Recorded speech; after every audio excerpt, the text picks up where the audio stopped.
आखिरी घंटे के बड़े सवाल यही हैं कि सबसे पहले तो इतनी तेज़ गिरावट की वजह क्या है नेहा जी, और दूसरी बात है कि किसी भी लेवल से कोई खास और स्मार्ट इतनी बड़ी रिकवरी आई क्यों नहीं है, एक्सेप्ट पिछला आधा घंटा थोड़ा छोड़ दें तो।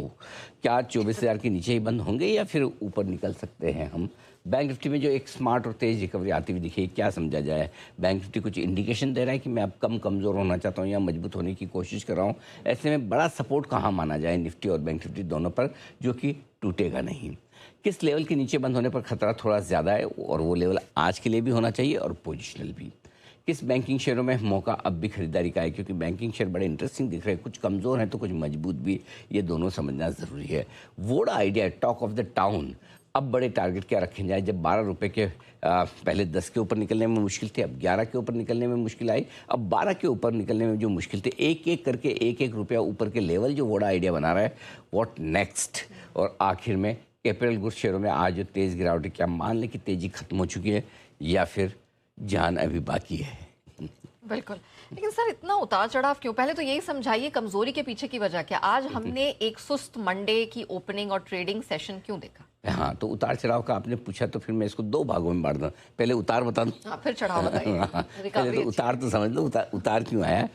कच्चे तेल की तेज़ी से मूड खराब हुआ। देखिए, सिंगल मोस्ट फैक्टर सबसे बड़ा यही कि जब हम फ्राइडे को बाजार बंद करके गए थे, $100 के आसपास कच्चे तेल को छोड़ के गए थे, करेक्ट? और आए तो 105 मिला, 4% ऊपर, 5% ऊपर।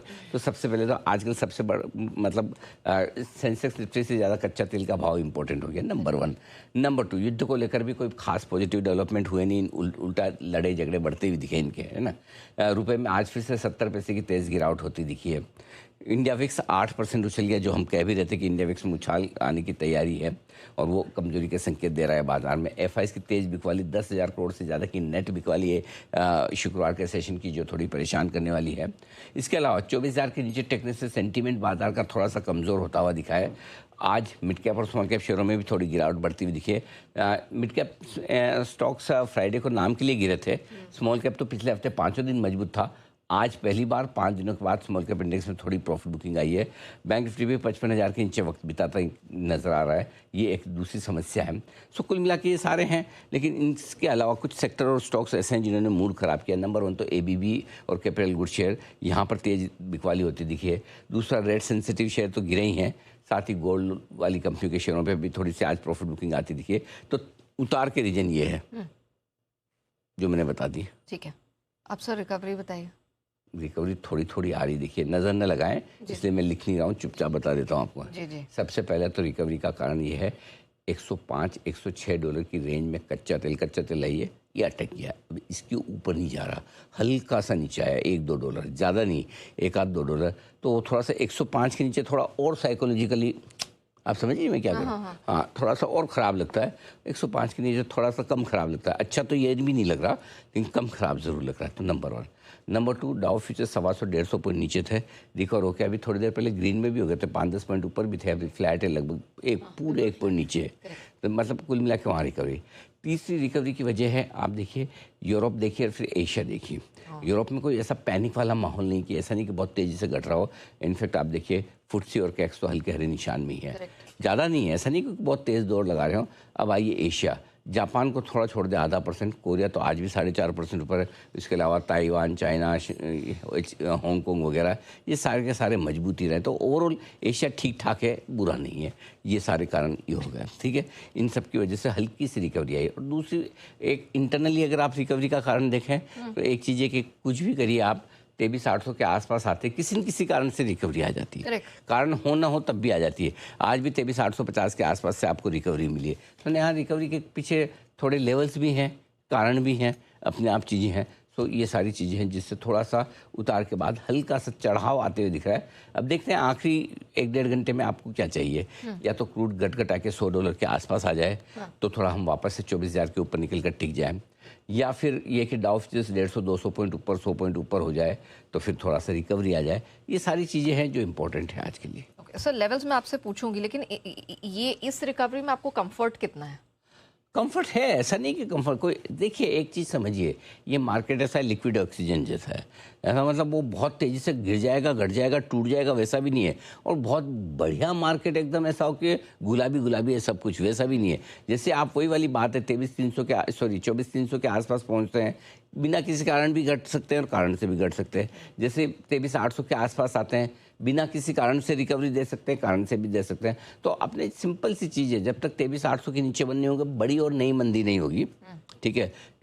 जब तक 24,200 के ऊपर बनने होंगे, नई और बड़ी तेज़ी नहीं होगी। उसके बाद अगली रेंज की बात करेंगे कि क्या इंपॉर्टेंट है क्या नहीं। लेकिन कुल मिला के बात ये है ना कि रेंज बाउंड है मार्केट, और इस रेंज में अभी अटके फंसे हैं।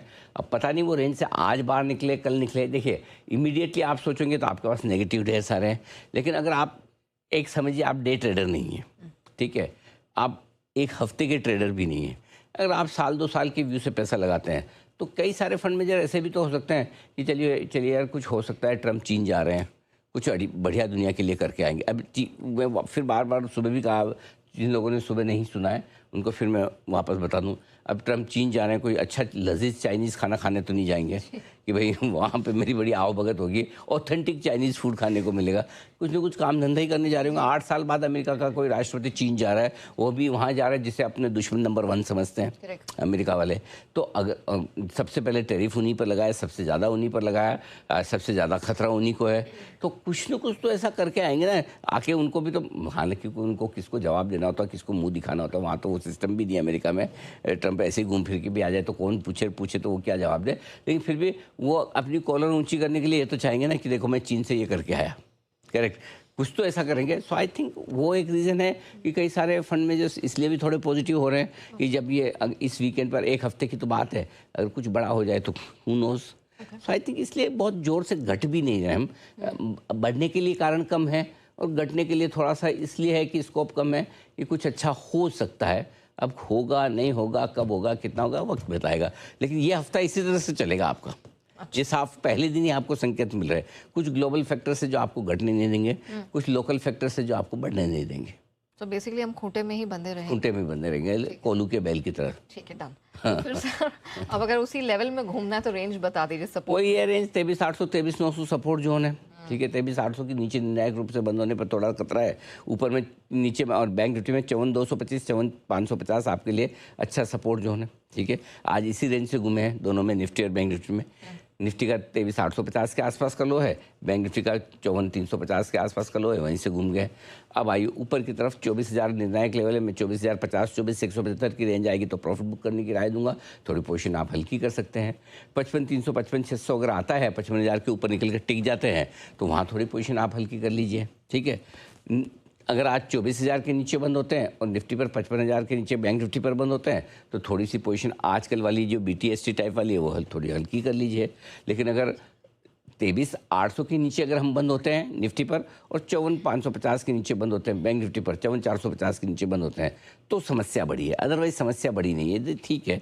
ऐसे बाकी कोई चलते रहेगी। एक बार ज़रा ले आए लेवल, निफ्टी 24,000 और बैंक निफ्टी 55,000 के नीचे बंद होने पर कमजोरी के संकेत बढ़ेंगे, या सिर्फ BTST ट्रेडर्स के लिए।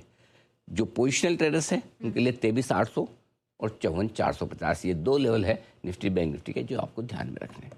ओके, अच्छा सर अब